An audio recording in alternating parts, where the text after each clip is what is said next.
ডিমৰীয়া মহাবিদ্যালয়ৰ অধ্যাপক মহোদয়, উপস্থিত শিক্ষা গুৰুসকল আৰু আমাৰ সতীৰ্থ বিজ্ঞানৰ যাত্ৰাৰ সহ-সম্পাদক তথা লেখক সাংবাদিক কুলীন কলিতা, নিবন্ধকাৰ শিক্ষক উমেশ গোস্বামী ডাঙৰীয়া আৰু মৰমৰ ছাত্ৰ ছাত্ৰী বন্ধু বান্ধৱীসকল,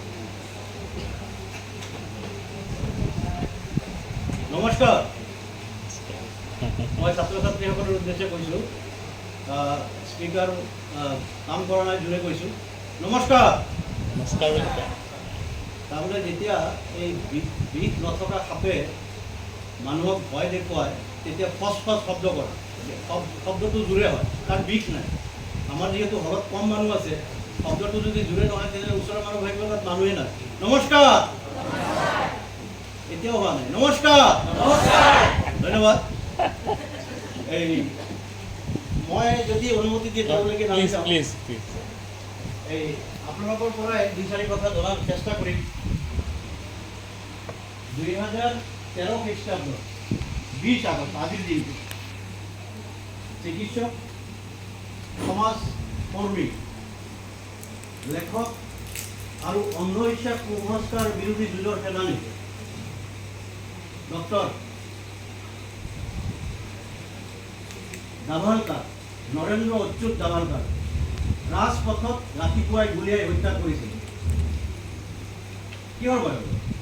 তেখেত এনেকুৱা কি কথা কৈছিলে, কি কাম কৰিছিলে যে কিছুমান মানুহে সহ্য কৰিব নোৱাৰি তেখেতক গুলীয়াই হত্যা কৰিছিল। আগদিনাখন মুম্বাই গৈছিলে, তেখেতৰ ঘৰ আছিলে পুনেত। ৰাতিপুৱাৰ প্ৰাতঃভ্ৰমণৰ সময়ত 7:20 সেই সময়ত দুজন আততায়ী বাইকত আহি একদম নিচেই ওচৰৰ পৰা গুলীয়াই হত্যা কৰিছিল। দুই জাই গুলী বুকু আৰু মূৰত লাগিছিলে, তেতিয়াতে তেখেতৰ মৃত্যু হয়। কিমান চন আছিল ভাইটিহঁত? 2013 চনৰ 20 আগষ্ট।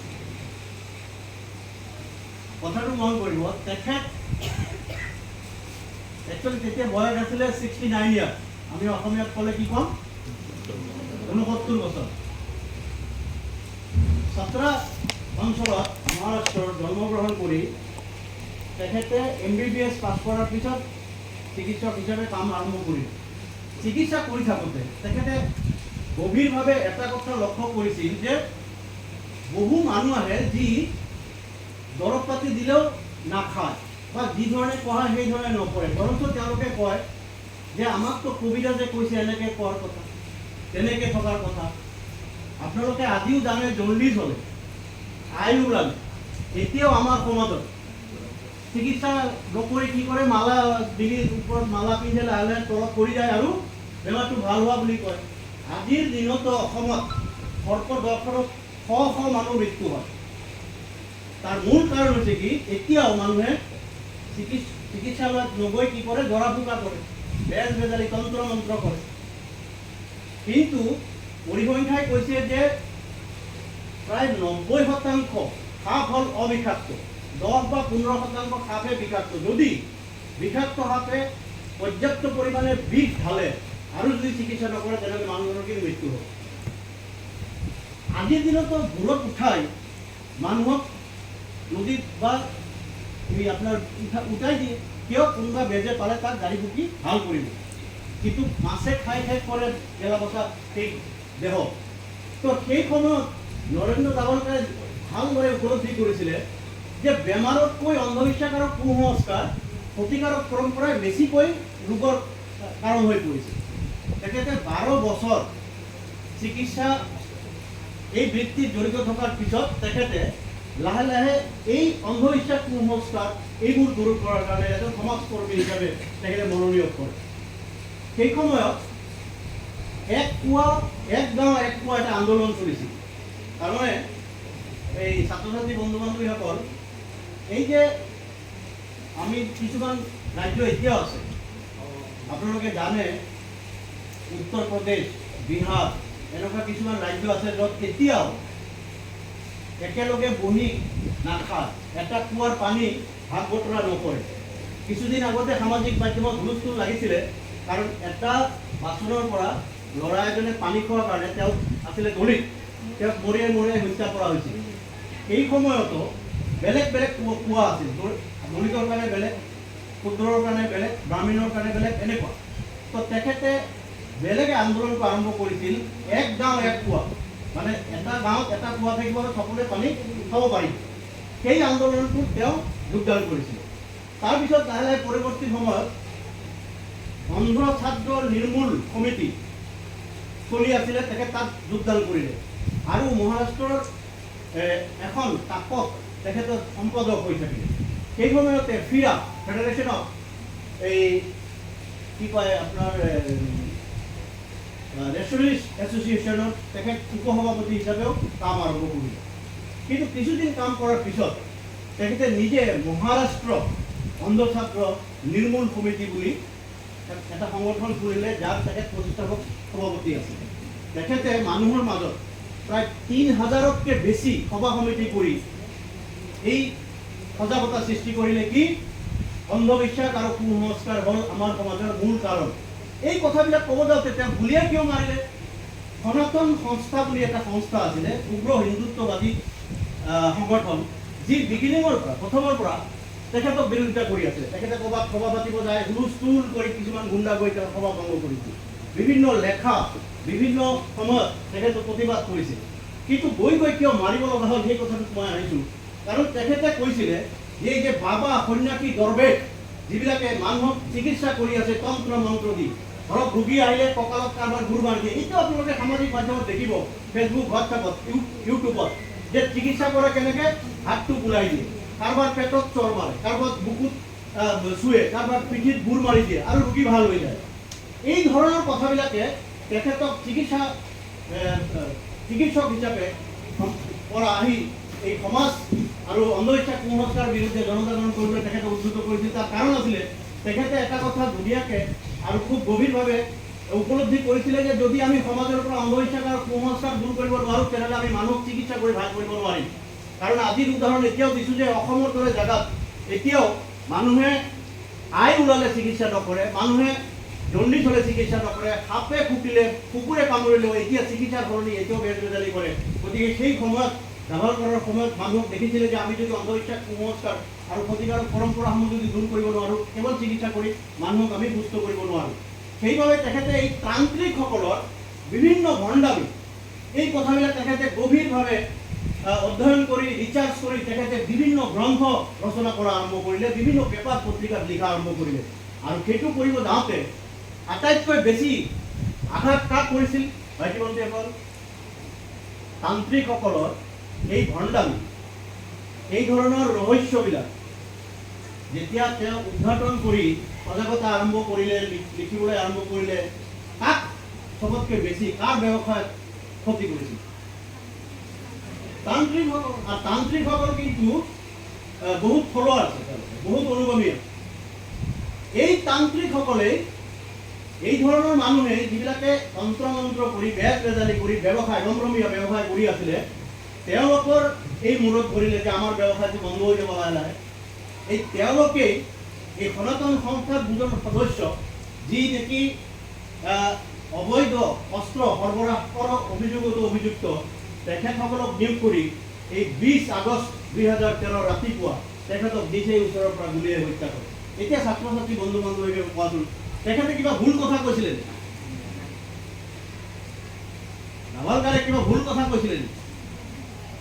আৰু ভুল কথা ক'লেও গুলীয়াই মাৰিব নেকি? এগৰাকী আমাৰ ষ্টুডেণ্ট বন্ধুৱে কৈছে যে এই যে কুলক্ষণীবিলাকক সমালোচনা কৰিছে, মানে কুলক্ষণী ক'ব নালাগে, আৰু যি কয় তেওঁক বহিষ্কাৰ কৰিব লাগে। এতিয়া সমাজৰ পৰা বহিষ্কাৰ এতিয়াতো হৈছে কি যে কুকুৰা পুহিলেও বহিষ্কাৰ কৰে, গাহৰি পুহিলেও বহিষ্কাৰ কৰে। এই বহিষ্কাৰ শব্দটো কিন্তু সাংঘাতিক শব্দ। এইটো কিন্তু ডেমক্ৰেটিক নহয়, গণতান্ত্ৰিক নহয়। আমি যদি বহিষ্কাৰ, আপুনি মোক বহিষ্কাৰ কৰিব আৰু মই আপোনাক বহিষ্কাৰ কৰা আৰম্ভ কৰি দিম, তেনেহ'লে এইটো সমাজ হৈ নাথাকিব। মানুহক চাওক, আপোনাৰ মোৰ কথা বেয়া লাগিব পাৰে, আপোনাৰ কথা মোৰ বেয়া লাগিব, তো তাক আমি আলোচনা কৰিম, তৰ্ক কৰিম, যুদ্ধ কৰিম আৰু সভ্য সমাজে বিভিন্ন তৰ্ক যুক্তি কৰি এটা সিদ্ধান্তত উপনীত হয় আৰু এইটোৱে হ'ল সভ্য সমাজৰ লক্ষণ। কিন্তু মানুহ মাৰি পেলোৱাটো সভ্য সমাজৰ লক্ষণ হ'ব পাৰে। তো বহিষ্কাৰ কৰাটো এটা সেইটো কিন্তু এটা অপসংস্কাৰ বা সামাজিক ব্যাধি বুলি ক'ব পাৰি। আমি মানুহক বুজোৱাৰ চেষ্টা কৰিব লাগিব। আমি মানুহক বিভিন্ন ধৰণৰ কথা ক'ব পাৰোঁ, যুক্তি তৰ্ক কৰিব পাৰি। নৰেন্দ্ৰ দাভালকাৰৰ এই কথাটো কৈছোঁ যে ধৰি ল'লোঁ সনাতন সংস্থাৰ কিবা কথাত আঘাত লাগিছে বা তেওঁলোকৰ ব্যৱসায়ত বাধাগ্ৰস্ত হৈছে, গতিকে তেওঁক মাৰি পেলাব লাগিব। গতিকে আমি এই নৰেন্দ্ৰ দাভালকাৰৰ সেই হত্যাৰ দিনটো অল ইণ্ডিয়া পিপুল চায়েন্স নেটৱৰ্ক AIPCN বুলি কয়, যি বিভিন্ন প্ৰগতিশীল যুক্তিবাদী বিজ্ঞান মনস্ক গোটৰ সমন্বিত এটা গোট হয়। এই AIPCNত বিভিন্ন বিজ্ঞানী, শিক্ষাবিদ, বিভিন্ন ৰাজনৈতিক কৰ্মী জড়িত হৈ আছে। তেখেতসকলে আহ্বান দিছিলে যে তেখেতৰ মৃত্যুৰ দিনটোক আমি বিজ্ঞান মনস্ক দিৱস হিচাপে গোটেই ভাৰতবৰ্ষ, সমগ্ৰ ভাৰতবৰ্ষ যদি পালন কৰিম আৰু বিজ্ঞান মনস্ক যাত্ৰাকে আদি কৰি অসমৰ বিভিন্ন অনুষ্ঠান প্ৰতিষ্ঠানে এই দিনটোক সেইকাৰণে আমি বিজ্ঞান মনস্ক দিৱস হিচাপে পালন কৰি আহিছোঁ। ছাত্ৰ-ছাত্ৰী বন্ধু বান্ধৱীসকল, কথা প্ৰসংগত কওঁ যে আকস্মিক বক্তৃতাৰ প্ৰসংগত কেইবাজনো আমাৰ ছাত্ৰ-ছাত্ৰী বন্ধু বান্ধৱীসকলে খুব ভাল ভাল উপস্থাপন কৰিছে। কিন্তু এটা কথা আমি লক্ষ্য কৰিছোঁ যে বিজ্ঞানী আৰু বৈজ্ঞানিক মানসিকতা ঠিক যেন কথাটো ওলাই অহা নাই। বিজ্ঞান হ'ল কি? যি সঁচা, যি সত্য, তথ্য প্ৰমাণ, গৱেষণা, পৰ্যবেক্ষণ, এই তাৰ ভিত্তিত যি কাম কাজ আগবাঢ়ে আৰু সেই কাম কাজেৰে যিটো সত্য প্ৰমাণিত কৰাৰ যিটো পদ্ধতি, যে ছিষ্টেম, সেই পদ্ধতি বা ছিষ্টেমটো হ'ল বিজ্ঞান। বিজ্ঞানৰ নিজা কোনো চে নাই, তেওঁ যি পায় তাকে ক'ব। যদি দেখিছে মানুহজন মৃত, তাক মৃত বুলি ক'ব। যদি জীয়াই আছে জীয়াই থকা বুলি ক'ব। সেইটো হ'ল বিজ্ঞান। বিজ্ঞানৰ লগত বিশ্বাস, আৱেগ, অনুভূতিৰ বিশেষ সম্পৰ্ক নাই। কাৰণ বিজ্ঞানে যিটো পাব তথ্য প্ৰমাণ আৰু শেহতীয়া, বিজ্ঞান সদায় গতিশীল, এক জেগাত ৰৈ নাথাকে। বিজ্ঞানত কোনো সৰ্বশেষ কোনো কথা নাই। আজি যদি কৈছে যে আমি চন্দ্ৰত যাব পাৰোঁ, কালি যদি দেখায় যে যাব নোৱাৰোঁ, তেনেহ'লে যাব নোৱাৰোঁ বুলি ক'ব।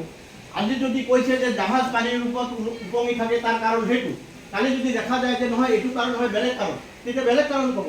বিজ্ঞানে কোনো কথা সৰ্বশেষ বুলি মানি নলয়। যিটো সঁচা, যিটো সত্য, যিটো শেহতীয়া, যিটো আপ টু ডেট, সেইটোৱে হ'ল বিজ্ঞান। আৰু বিজ্ঞান গতিশীল, আজি যি আছে কালি পৰিৱৰ্তন হ'ব পাৰে। আজি কৈছে বিগ বেঙৰ দ্বাৰা বিশ্ব ব্ৰহ্মাণ্ডৰ সৃষ্টি হৈছে, সেইটোৱে আজিলৈকে বেছিভাগ বিজ্ঞানীয়ে কৈছে আৰু তথ্য প্ৰমাণ হোৱা দেখুৱাইছে। কালি যদি কোনোবা বেলেগ এজন বিজ্ঞানীয়ে তথ্য প্ৰমাণ হোৱা দেখুৱাই যে নহয় একচুৱেলি বিশ্ব ব্ৰহ্মাণ্ড এইদৰে সৃষ্টি হৈছে, বিজ্ঞানীসকলে সেইটোৱে মানি ল'ব। সেইটো বিজ্ঞান। বিজ্ঞানে কি? যি বিজ্ঞান লগত জড়িত, বিজ্ঞানৰ কাম কাজ কৰে, সেইজন বিজ্ঞানী। এখেতে ৰাইটলি এটা কথা কৈছে যে বহু বিজ্ঞানীৰো বৈজ্ঞানিক মানসিকতা নাথাকিব পাৰে। মানে মুখস্থ কৰি বিজ্ঞানৰ তথ্য সূত্ৰ আৰু ডাঙৰ অংকৰ দৰমহা বা পইচা পোৱাৰ কাৰণে বহু বিজ্ঞানী যদি হয়, আমাৰ বহুত প্ৰবক্তা আছে, বহুত বিষয়া আছে, যিসকল বিজ্ঞানী হৈছে, বহুত ডাঙৰ উচ্চ ডিগ্ৰীধাৰী, আমি ডিগ্ৰী লৈছোঁ, কিন্তু আমাৰ বৈজ্ঞানিক মানসিকতা নাথাকিব পাৰে। মই এটা উদাহৰণ দিছোঁ। গৱেষণাগাৰত সোমাই এজন বিজ্ঞানীয়ে প্ৰমাণ কৰি আছে যে এই চুম্বকডাল কি মোৱা হৈ থাকে। সাধাৰণতে ছাত্ৰ-ছাত্ৰীসকল, চুম্বক কি মোৱা হৈ থাকে, ওলমি থাকে? হা, কি মোৱা হৈ ওলমি থাকে? চুম্বক এটা যদি ওলমাই ৰাখোঁ, কি মোৱা হৈ থাকিব? নৰ্থ চাউথ, অসমীয়াত কি কম? উত্তৰ দক্ষিণ। এতিয়া বিজ্ঞানী এজনে গৱেষণাগাৰত সোমাই দেখিলে এইটো পূব পশ্চিমীয়া হৈ আছে, তাৰ হাহাকাৰ লাগি যাব যে কিয় ই পূব পশ্চিমীয়া হৈ থাকিল। সাধাৰণতে উত্তৰ দক্ষিণময় হৈ থাকে। তো বিজ্ঞান গৱেষণাগাৰত সাধাৰণ সাংঘাতিক বিজ্ঞানী, কিন্তু বাটত যাওঁতে সেইটো কোনমুৱা হৈ ওলমি আছে তেওঁৰ কিন্তু লক্ষ্য নাই। সেই একেজন মানুহ লেবৰেটৰীত গৱেষণাগাৰত বিজ্ঞানী, কিন্তু বাহিৰত আহিলে তেওঁ অবৈজ্ঞানিক মানসিকতাৰ অধিকাৰী হ'ব পাৰে। কাৰণ আপুনি চাব, এটা ভাল কথা কৈছে, আপোনালোকে গম পায়নে নাই? আমি যিসকল অকণমান বয়স হৈছে তেখেতলোকে জানো, ভাৰতবৰ্ষত তেতিয়া কিন্তু এই মোবাইল ইণ্টাৰনেট নাছিলে। কেৱল মুখে মুখে লাখ লাখ লিটাৰ গাখীৰ গণেশক খোৱা হৈছিল। গম পায়নে কথাটো? ছাত্ৰ ছাত্ৰী বন্ধু বান্ধৱীসকল, যিসকল আমাৰ দৰে বয়স হৈছে তেখেতসকলে জানে, ভাৰতবৰ্ষত মোবাইল আৰু ইণ্টাৰনেট যুগ নথকা ইভেন টিভি নথকা দিনত গোটেই ভাৰতবৰ্ষ জুৰি গণেশক লাখ লাখ লিটাৰ গাখীৰ খোৱা হৈছিলে। তেওঁলোকে ধৰি লৈছিলে গণেশে গাখীৰ খাই এজনে প্ৰচাৰ কৰিছে আৰু আমাৰ বহু বিজ্ঞানী, বহুত প্ৰবক্তা, বহুত বিষয়া আৰু বহুত ডাঙৰ ডাঙৰ উচ্চ ডিগ্ৰীধাৰী সন্মানীয় বহুত ব্যক্তি গৈ গণেশক গাখীৰ খুৱাইছে। কিন্তু সেই কথাটো প্ৰথম উলিয়াইছিলে এজন মুচি, এই যে জোতা চোতা ভাল কৰে, সেই মুচিৰ যে এনেকুৱা এটা তিনকণীয়া থাকে নহয়, তেওঁ তাতে গাখীৰ লগাই দিছিল, দেখিছে সেইটোতেও গাখীৰ অলপ অলপ বৈ থাকে। তাৰ মূল কাৰণ আছিলে সাৰফেস টেনশ্যন, তাৰ মূল কাৰণ আছিলে কেপিলাৰী ফ'ৰ্চ, যিটো নেকি বৈজ্ঞানিকভাৱে প্ৰমাণিত। গছৰ পাততো যদি ধৰা যায় অলপ লিকুইড সেইফালেদি আহি যায়, তো যি গণেশৰ কোনো পাচন তন্ত্ৰ নাথাকে, জিভা নাথাকে, সেই গণেশে গাখীৰ টানিব নোৱাৰে, এইটো প্ৰমাণিত। কিন্তু বিজ্ঞানীসকল তেতিয়া অবৈজ্ঞানিক মানসিকতাৰ অধিকাৰী হৈছিলে আৰু এজন মুচিও সেই সময়ত বৈজ্ঞানিক মানসিকতাৰ অধিকাৰী হৈছিল। গতিকে সাধাৰণ এজন মানুহৰ বৈজ্ঞানিক মানসিকতা থাকিব পাৰে আৰু এজন বিজ্ঞান উচ্চ ডিগ্ৰীধাৰী মানুহৰ বৈজ্ঞানিক মানসিকতা নাথাকিব পাৰে। তো বিজ্ঞানী আৰু বৈজ্ঞানিক মানসিকতা, মই আৰু এটা উদাহৰণ দিওঁ। আমাৰ যিহেতু আমি বেছিভাগ মানুহ গাঁৱত থাকোঁ আৰু কৃষিজীৱী, আমাৰ খেতিয়কবিলাকে যেতিয়া চাহ কৰে তাক মুখত এই তামোল পাণ যে আমি খাওঁ অসমত, সাধাৰণতে এতিয়া ল'ৰা ছোৱালী গম নাপায়, আগতে আলহী গ'লে তামোল পাণ নোহোৱাকৈ কোনো আলহী ঘূৰি যোৱা নাছিলে। সেই তামোলটো যেতিয়া পিকটো পেলাই দিয়ে এই পথাৰত, তাৰ এটা বিশেষ ৰং আহে আৰু সেই ৰংটোতে তেওঁলোকে ক'ব পাৰে এইটো চাহ সম্পূৰ্ণ হৈছেনে নাই, হাল বোৱাটো সম্পূৰ্ণ হৈছেনে নাই। তো এজন খেতিয়কে যদি বহু বছৰ ধৰি নিৰীক্ষণ কৰে, অবজাৰ্ভেশ্যন কৰে, পৰ্যবেক্ষণ কৰে আৰু সেইটোৰ ওপৰত যদি তেওঁ সিদ্ধান্ত দিয়ে, সেইটোৱে হ'ব বৈজ্ঞানিক সিদ্ধান্ত। তো এজন খেতিয়কৰ, এজন ঠেলা চালক, এজন ৰিক্সাৱালা, এজন মোৰ দৰে সাধাৰণ মানুহ, আপোনাৰ দৰে এজন ছাত্ৰ বৈজ্ঞানিক মানসিকতাৰ অধিকাৰী হ'ব পাৰে যদি বিজ্ঞানৰ যিবিলাক বৈশিষ্ট্য, যেনে কাৰ্য কাৰণ সম্পৰ্ক স্থাপন, প্ৰশ্ন কৰা, তাৰপিছত পৰ্যবেক্ষণ, তাৰপিছত পৰীক্ষা নিৰীক্ষা, এই ধৰণৰ কামবিলাক যদি কৰে, সেইবিলাক হ'ল বিজ্ঞানৰ বৈশিষ্ট্য। সেই বৈশিষ্ট্য পূৰণ কৰি যি কাম কৰা হয় আৰু সেই কামৰ ফলত যি সিদ্ধান্তত উপনীত হয়, সেই হ'ল বৈজ্ঞানিক সিদ্ধান্ত। আৰু যি মানসিকতা, সেইটো হ'ল বৈজ্ঞানিক মানসিকতা। তো বিজ্ঞানী আৰু বৈজ্ঞানিক মানসিকতা সেই প্ৰসংগতে কৈছোঁ। আৰু সেই প্ৰসংগতে গৈ আমি জাভালকাৰৰ নাম ল'ব লাগিব এই কাৰণে যে জাভালকাৰে যিবোৰ কথা কোৱাৰ কাৰণে নিজৰ জীৱন আহুতি দিব লগা হৈছিল, সেই কথাবোৰ আমি উঠি অহা এই ল'ৰা ছোৱালী, উঠি অহা মানুহখিনিয়ে যদি আমি সমাজত প্ৰচাৰ নকৰোঁ, তেনেহ'লে কিন্তু এই তন্ত্ৰ মন্ত্ৰ, অন্ধবিশ্বাস, কুসংস্কাৰ আৰু প্ৰতিকাৰৰ পৰম্পৰাই চানি ধৰিব। ইতিমধ্যে ছাত্ৰ ছাত্ৰী বন্ধুসকলে সেই কথাটো উপস্থাপন কৰিছে। কিন্তু এইখিনিতে এটা কথা ক'ম যে আপোনালোকে অন্ধবিশ্বাস, বিশ্বাস, প্ৰতিকাৰৰ পৰম্পৰা বিভিন্ন কথা কৈছে, কিন্তু এইখিনিতে এটা সৰু সৰু কথা কৈ মই শেষ কৰিম। বিশ্বাস কি বন্ধুসকল? যে মই আপোনাক বিশ্বাস কৰোঁ, কি মানেটো কি? সদায় এজন মানুহে যেতিয়া কথা কৈ কথা ৰাখে আৰু কামটো সময়ত কৰে, সেই মানুহজন বিশ্বাসী হৈ পৰে। সেইটো হ'ল বিশ্বাস। যেনেকৈ মই আপোনাক বিশ্বাস কৰোঁ, মই এখেতক বিশ্বাস কৰিলোঁ কি যে নাই, এখেতে মোক এনেকৈ ক'ব নোৱাৰে, তুমি যিমান যি কোৱা, সেইটো হ'ল মোৰ বিশ্বাস। মই বিশ্বাস কৰোঁ এইজন মোৰ দেউতা। মই কিন্তু প্ৰমাণ টেষ্ট টিউবত গৈ, বিভিন্ন সময়ত লেবৰেটৰীত গৈ জিন টেষ্ট কৰি মই কোৱা নাই যে এইজন মোৰ দেউতা। মই এইটো বিশ্বাস কৰোঁ, এইটো মোৰ দেউতা। সেইটো হ'ল বিশ্বাস। কথাটো বুজি পাইছে নাই? কথা এতিয়া বিশ্বাসৰ পৰা অবিশ্বাস কেনেকৈ হ'ব পাৰে? ধৰক এজন মাছ বেপাৰী আহিলে, তেওঁ ক'লে যে এইটো 1 কিলো মাছ আছে, লৈ লওক। মই বিশ্বাস কৰি ল'ব পাৰোঁ আৰু অবিশ্বাস কৰিব পাৰোঁ। যদি অবিশ্বাস কৰোঁ, কি কৰিম? যদি অবিশ্বাস কৰোঁ যে মাছ 1 কিলো ইয়াত নাই, কি কৰিম? ছাত্ৰ ছাত্ৰীসকল কি কৰিম? আকৌ ওজন কৰিম। ওজন কৰি যদি দগা পাল্লা 1 কিলো দি আৰু মাছ ইপিনে দি যদি সমান সমান থাকে, তেতিয়া 1 কিলো। তাৰমানে কি? আমি এটা পৰীক্ষা কৰিলোঁ। কি পৰীক্ষা? দগা পাল্লা দি আমি জুখি চালোঁ। তো this is an activity, scientific activity wish can prove that this is whether it is 1 kilo or not, 1 kilo হয় না আমি প্রমাণ করি। তেতিয়া আমাৰ অবিশ্বাসটো কি হ'ব? বিশ্বাস হৈ পৰিৱৰ্তন হ'ব। কথাটো বুজি পাইছে নাই? কথা এটা সময়ত মানুহে যেতিয়া আদিম যুগত আছিলে, ৰাতিপুৱা উঠিয়ে যেতিয়া দেখিছে যে সূৰ্যটো পূব দেখা পায়, লাহে লাহে লাহে লাহে মূৰৰ ওপৰত আহে আৰু সন্ধিয়া সময়ত ক'ত যায়? পশ্চিম ফালে যায়। তেওঁলোকে সিদ্ধান্ত দিছিলে যে সূৰ্য কোনফালে উঠে? পূব ফালে উঠে। আৰু কোনফালে মাৰ যায়? পশ্চিম ফালে মাৰ যায়। আৰু সূৰ্যটো কি? গোলাকাৰ। তেওঁ পৃথিৱীটো গোলাকাৰ বুলি কৈছিল, নাই কোৱা। পৃথিৱীটো চেপেটা দেখা পায়, চেপেটা বুলি কৈছিলে, কাৰণ কতটো গোল দেখা নাপায়। এতিয়া সেইটো বহুদিন চলি আহিল, কিন্তু কপাৰ্নিকাছ, গেলিলিঅ', ব্ৰুল তেখেতসকলে বিভিন্ন পৰীক্ষা, বিভিন্ন অধ্যয়নৰ পৰা ক'লে যে নহয়, সূৰ্যটো নুঘূৰে, সকলো সূৰ্যটো একেটাতে থাকে। কি ঘূৰে তেনেহ'লে? কি ঘূৰে? পৃথিৱীটো আমি ঘূৰা দেখা নাপাওঁ। সেই কথাটো বিভিন্ন ধৰ্মগ্ৰন্থৰ বিপৰীত ফালে গ'ল, কাৰণ বিভিন্ন ধৰ্মগ্ৰন্থত কৈছে সূৰ্যটোহে ঘূৰে।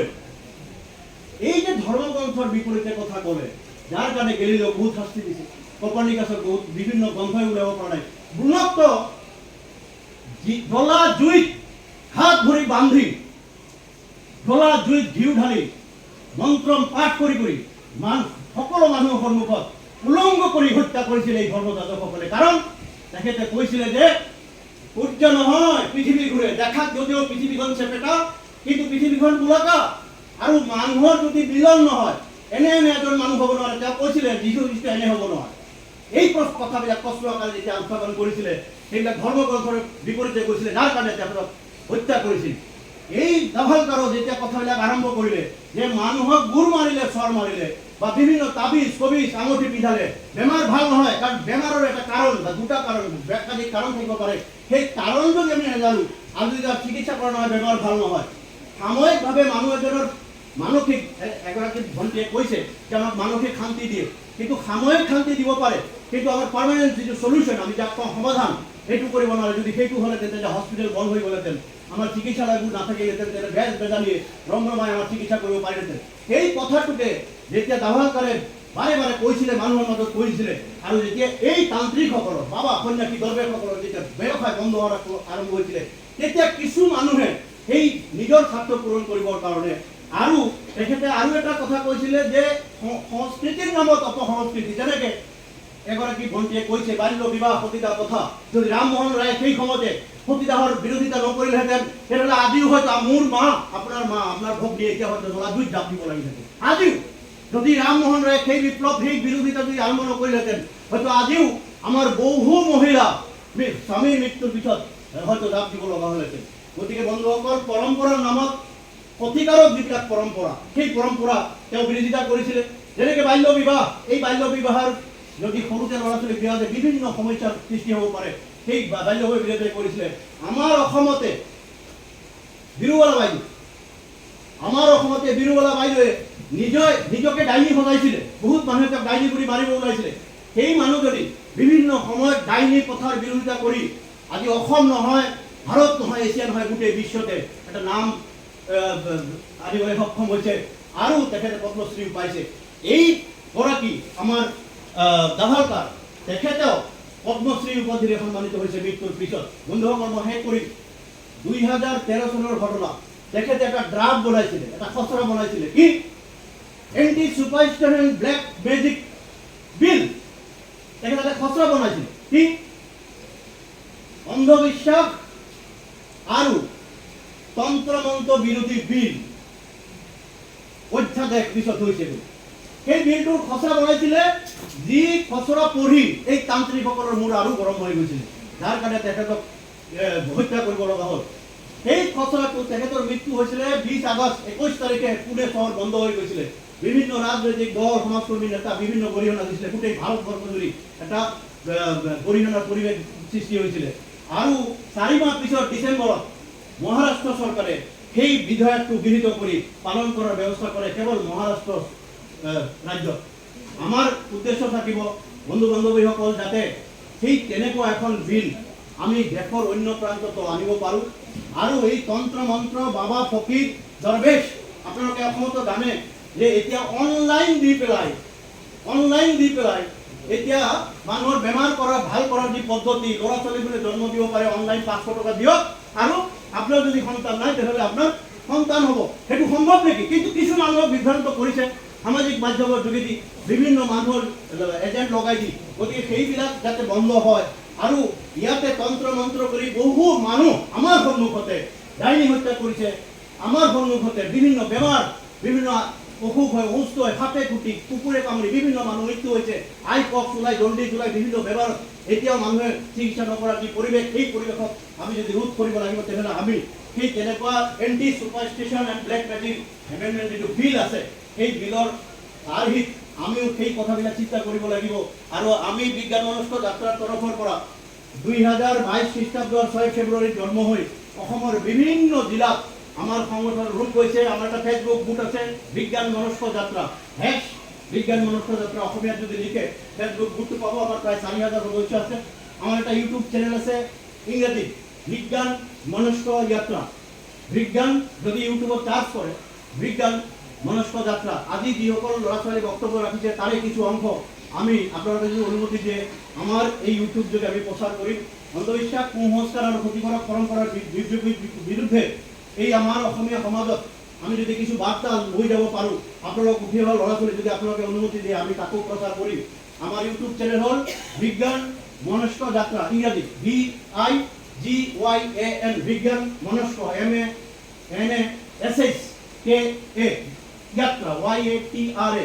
আমাৰ ইনস্টাগ্ৰাম আছে, আমাৰ ইউটিউব চ্যানেল আছে, হোয়াটসঅ্যাপ আছে আৰু টেলিগ্ৰাম। আজি ল'ৰা ছোৱালীবিলাকে ভালকৈ জানে টেলিগ্ৰাম বিজ্ঞান মনস্ক যাত্ৰা। যদি আপোনালোকে চাৰ্জ কৰে তাত পাব যিসকল আগ্ৰহী আৰু সমাজৰ কাৰণে অন্ধবিশ্বাস, সমাজৰ পৰা অন্ধবিশ্বাস কুসংস্কাৰ দূৰ কৰি সমাজত বৈজ্ঞানিক মানসিকতা প্ৰচাৰ আৰু প্ৰসাৰ কৰাৰ কাৰণে যিসকল উদ্যোগ ল'ব আগবাঢ়ি আহিব আমি আহ্বান জনাইছোঁ। আপোনালোক আগবাঢ়ি আহিব। আৰু এই সুযোগতে আমি নৰেন্দ্ৰ দাভালকাৰক শ্ৰদ্ধা সহকাৰে বৈপ্লৱিক শ্ৰদ্ধাঞ্জলি জনাইছোঁ। আৰু আপোনালোকৰ এই সহায় সহযোগিতা, এই কোঅপাৰেশ্যনৰ কাৰণে আপোনালোকক আন্তৰিক ধন্যবাদ জনাইছোঁ। আৰু আমাৰ কথা এইখিনিতে শেষ কৰিব যদি আপোনালোকে অনুমতি দিয়ে ভূপেন্দাৰ এটা গীতৰ কলিৰে আমাৰ বক্তব্য শেষ কৰিব বিচাৰিছোঁ। আপোনালোকে সকলোৱে গাব, চবে জানে। মানুহে মানুহৰ বাবে যদিহে অকৰণে ভাবে, অকণি সহানুভূতিৰে ভাবিব কোনে নোপোৱা সমনীয়া।